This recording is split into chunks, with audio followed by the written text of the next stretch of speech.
मुंबई के निकट वज्रश्री में 2 दिन का अष्टभैरव साधना शिविर संपन्न होने जा रहा है। इस साधना से हर तरह की सुरक्षा, यात्रा में सफलता, बुरी शक्तियों से छुटकारा, व्यवसाय व नौकरी में आने वाली बाधाओं को दूर कर सकते हैं। इसके अलावा शक्ति या देवी की उपासना में आप सफलता जल्दी प्राप्त कर सकते हैं। इसमें 1.25 लाख से लेकर 5 लाख मंत्र तक का जाप व हवन अनुष्ठान होता है। अगर आप इस साधना में भाग लेना चाहते हैं तो नीचे डिस्क्रिप्शन में लिंक दिया है, वहां से आप फॉर्म भर सकते हैं।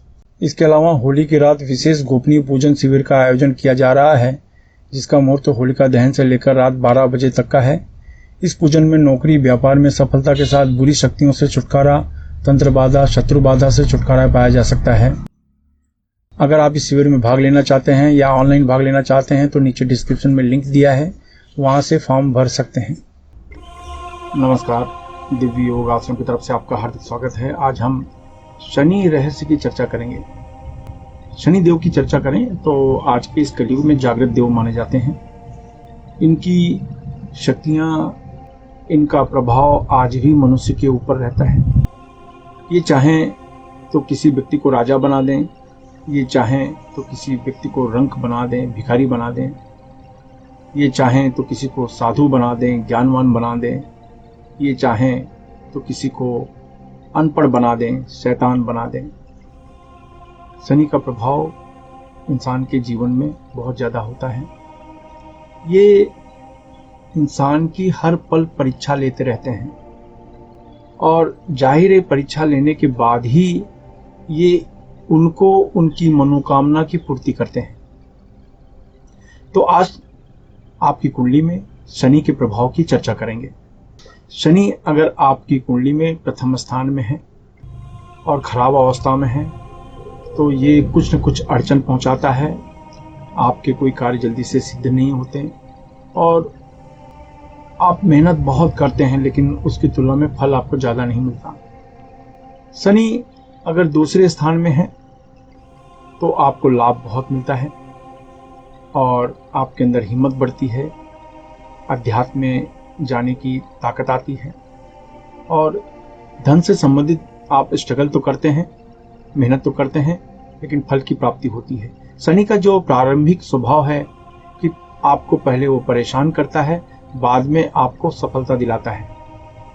ये शनि का स्वभाव है। तो शनि अगर आपकी कुंडली में दूसरे स्थान पर है तो ये आपको थोड़ी सी अड़चन जरूर देगा, लेकिन बदले में देगा जरूर, आपकी मनोकामना की पूर्ति जरूर करेगा। शनि अगर तीसरे स्थान में है तो आपको ऐसा लगेगा कि आपके अंदर हिम्मत जबरदस्त बढ़ रही है और आप अपने हिम्मत, पराक्रम, आत्मविश्वास के दम पर हर चीज पर विजय प्राप्त करने की क्षमता रखते हैं।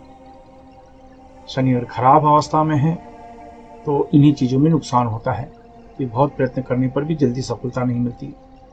शनि अगर चौथे स्थान पर है तो आपका मानसिक तनाव बढ़ता रहता है, मानसिक समस्याएं बढ़ती रहती हैं, परिवार में मन मुटाव बढ़ता रहता है, कुछ न कुछ अड़चनें चलती रहती हैं। शनि अगर 5वें स्थान में है तो भी आप ऐसा महसूस करेंगे कि आपका कोई कार्य समय पर नहीं हो रहा, आपका एजुकेशन जो है, शिक्षा है, बीच में टूट रही है और अगर आपके पुत्र हैं तो पुत्र की तरफ से आप थोड़े से परेशान रहते हैं।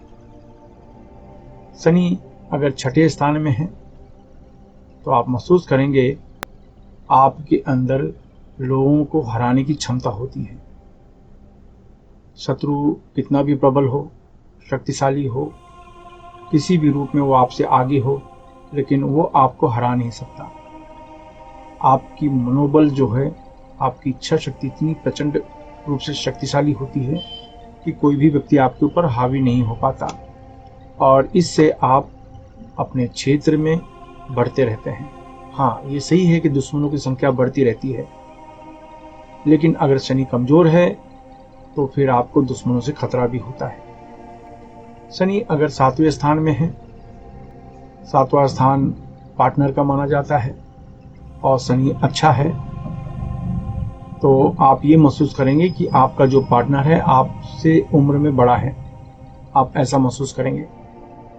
आमतौर पे महिलाओं की कुंडली की बात करें तो उनका पार्टनर उनकी उम्र से बड़ा होता है, ये कोई बड़ी बात नहीं है। लेकिन अगर आप पुरुष हैं तो आपका जो पार्टनर है भले आपसे 1 महीना बड़ा क्यों ना हो, लेकिन होगा जरूर। इसकी संभावना प्रचंड रूप से ज़्यादा होती है। अगर शनि 7वें स्थान में खराब है तो आप ऐसा महसूस करेंगे कि वैवाहिक जीवन में थोड़े से विवाद आ रहे हैं, लेकिन ये पक्की बात है, आपका पार्टनर आपसे उम्र में बड़ा होगा। शनि अगर 8वें स्थान में है तो आप ये महसूस करेंगे कि किसी न किसी तरह की अड़चनें आपके जीवन में आ रही हैं, किसी न किसी तरह की समस्या आपके जीवन में आ रही है, और उस समस्या को सुलझाने के लिए जितना भी प्रयत्न करते हैं उतना ही आप और अंदर धंसते चले जाते हैं। इससे आपका धन की हानि होती है, शारीरिक हानि होती है, मानसिक हानि होती है।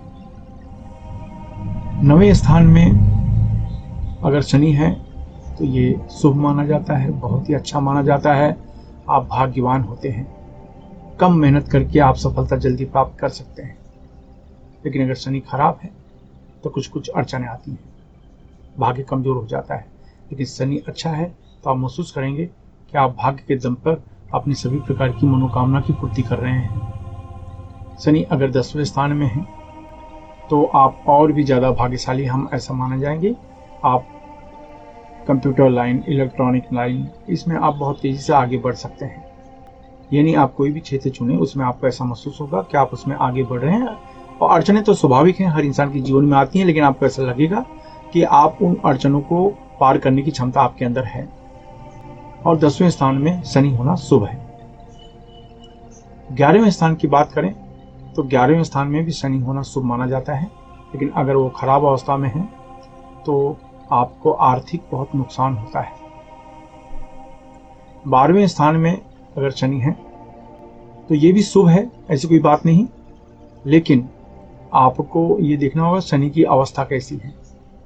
शनि अच्छी पोजीशन में है तो आपको बहुत लाभ मिलेगा, नुकसान कम से कम होगा। और शनि खराब अवस्था में है तो नुकसान बहुत मिलेगा, और शादी के बाद का नुकसान ज़्यादा हो जाएगा आपको। आमतौर पर देखा गया कि शनि जैसे ही खराब हुआ 12वें स्थान में, शत्रु हावी हो जाते हैं। इसलिए अपनी सुरक्षा का ध्यान रखें। कहने का अर्थ यह है कि शनि आपके कुंडली के किसी भी घर में हो, कुछ घर में लाभ प्रदान करता है, कुछ घर में नुकसान होता है, लेकिन शनि को इग्नोर करके नहीं चला जा सकता। शनि के उपाय होते हैं, उन उपाय का आप सामना करें तो आपको फायदा होगा। नॉर्मली लोहे का खीला लेकर, लोहे का 7 खीला लें, एक खीले को एंटी क्लॉकवाइज, यानी ये हुआ क्लॉकवाइज, एंटी क्लॉकवाइज 11 बार घुमाएं और पानी में डालें। ऐसे 7 शनिवार करें तो उसमें आपको लाभ मिलेगा। इसके अलावा इसकी 2 पद्धति है।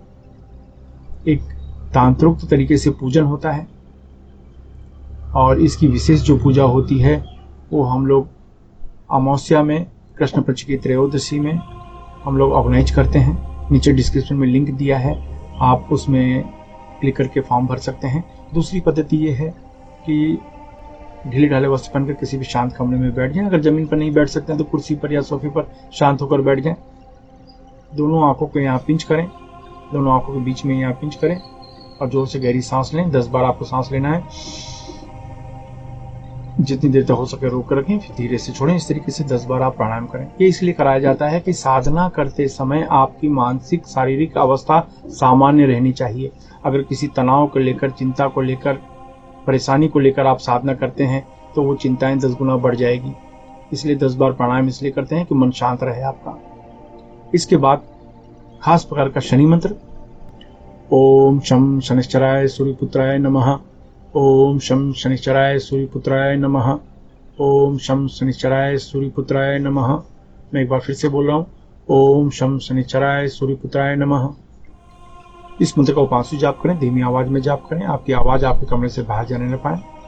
इस मंत्र को किसी भी शनिवार से, ग्रहण से, अमावस्या से इस मंत्र का जाप किया जा सकता है। यह मंत्र आपके अंदर की इम्यूनिटी पावर को बढ़ाता है। किसी भी परेशानी, किसी भी अड़चन, किसी भी बाधा को सहन करने की क्षमता को बढ़ाता है, उसका सामना करने की क्षमता को बढ़ाता है, और इस तरीके से आप अपने क्षेत्र में सफल होते हैं। तो ये आप कुछ दिन करेंगे तो आपको लाभ मिलेगा। सामान्य रूप से इसे 11 माला 11 दिन तक करते हैं। 12वें दिन किसी को फल या भोजन का दान कर सकते हैं। आधा घंटा तक इस मंत्र का जाप करें। तो दोनों हाथ से ये मुद्रा लगा लें, सुखड़ी मुद्रा, और आधा घंटा इस मंत्र का जाप करें और 11 दिन के बाद 12वें दिन किसी को फल या भोजन का दान कर दें। अगर माला से आप जाप करना चाहते हैं तो रुद्राक्ष की माला से, काले हकीक की माला से इस मंत्र का जाप कर सकते हैं। तो एक हाथ में से मुद्रा लगा लें, एक हाथ से आप मंत्र का जाप करें। तो 11 माला 11 दिन, 12वें दिन किसी को फल या भोजन का दान कर दें। और बिना माला से आप इस मंत्र का जाप करना चाहते हैं तो आधा घंटा तक रोज 11 दिन तक इस मंत्र का जाप करें। 12वें दिन किसी को फल या भोजन का दान कर दें। कुछ ही दिनों में आप महसूस करेंगे अपने अंदर के बदलाव को। आपको ऐसा लगेगा कि जिस परिस्थिति से, जिस बाधा से, जिस अड़चन से आप पहले निराश हो जाया करते थे, अब आपके अंदर ऐसा लगता है कि मैं उसको फेस कर सकता हूँ, मैं उसका सामना कर सकता हूँ। इस तरह के अनुभव होने शुरू हो जाते हैं। फिर भी इसकी विशेष प्रकार की गोपनीय तांत्रिक पद्धति से पूजा भी होती है। अगर आप इसकी पूजा कराना चाहते हैं तो नीचे डिस्क्रिप्शन में लिंक दिया है, वहां से क्लिक करके इसकी पूजा करवा सकते हैं। धन्यवाद।